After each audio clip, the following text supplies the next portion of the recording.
Within the few seconds it took me to clear my throat, a bee fluttered its wings 690 times. Yes, honeybees can flap their wings 230 beats per second, which, as most of y'all know, according to all laws of aviation, this should not be possible. Scientifically speaking, this alone makes bees a phenomenal species. Honeybees are also the only insects that produce food for humans. Despite being amazing creatures, bees are struggling to survive in our chemical world. The USDA's emergency aid plan shows that the honeybees population is at a critical low. This affects us because much of the human survival relies on the bee survival. In this speech, I will cover why the honeybees are declining, why it affects us, and the current issue of CCD. According to SOSbees.org, the U.S. has lost 40% of its honeybee population since 2006. Although this may seem good for you outdoorsy people, the decline of the honeybee population is not a convenience. A main cause of this decline is due to the incline of industrial agriculture, which has directly caused the loss of biodiversity and destruction of the bees' habitats. Other threats include pathogens, climate change parasites, CCD, and insecticides that directly target honeybees. In recent winters, climate change has caused Iowa's honeybee population to drop 70%. Climate change has also impacted other honey-yielding states such as the Dakotas, Montana, Minnesota, California, and Florida. California is the second biggest honey supplying state. Its honey production fell by half in 6 short years. The recent drought also hindered its honeybee population as it meant less flowers for pollination. Both croplands and pastures occupy 35% of the ice-free land on the planet.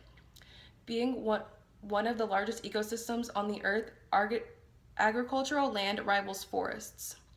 These large agricultural systems take bees' habitats, creating low availability of flowers and nesting sites. A common practice of these large chemical-based agricultural systems is the overuse of pesticides, which greatly alter pollinator health.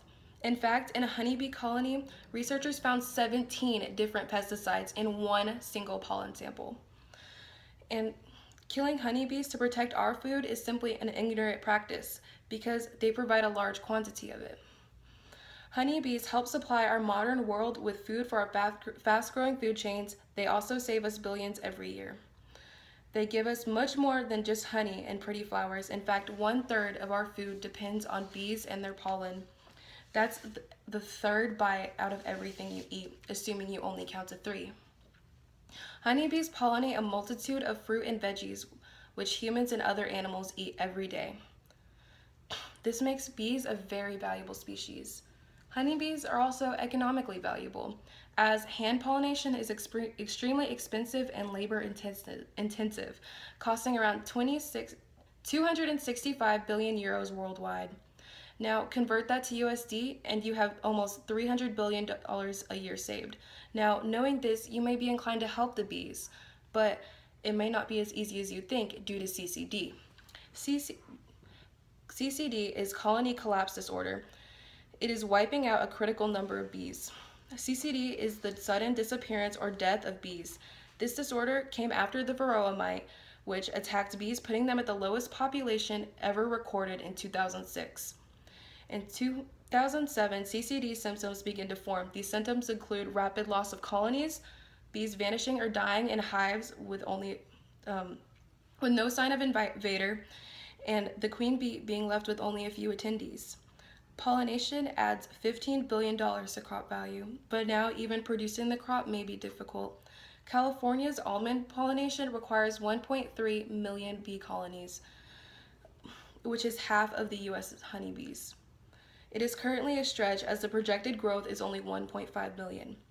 If researchers cannot solve CCD, beekeepers will not be able to meet the crop demand. According to the Global Research on the Death and Extinction of Bees, an article published in February of this year covered CCD and outlined how the U.S. Department of Agriculture, or USDA, announced that they would be giving a grant of $3 million to help save the honeybees.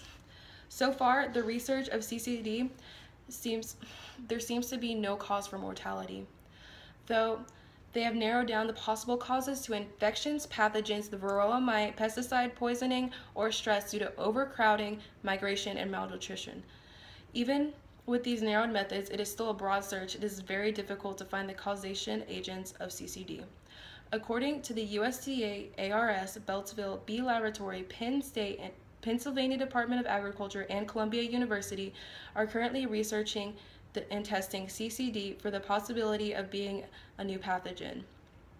Even though there isn't a lot we can do to find a cure for CCD, within scientific laws, I'm sure the bees will find a way to survive anyways, seeming as they've never paid attention to scientific laws before.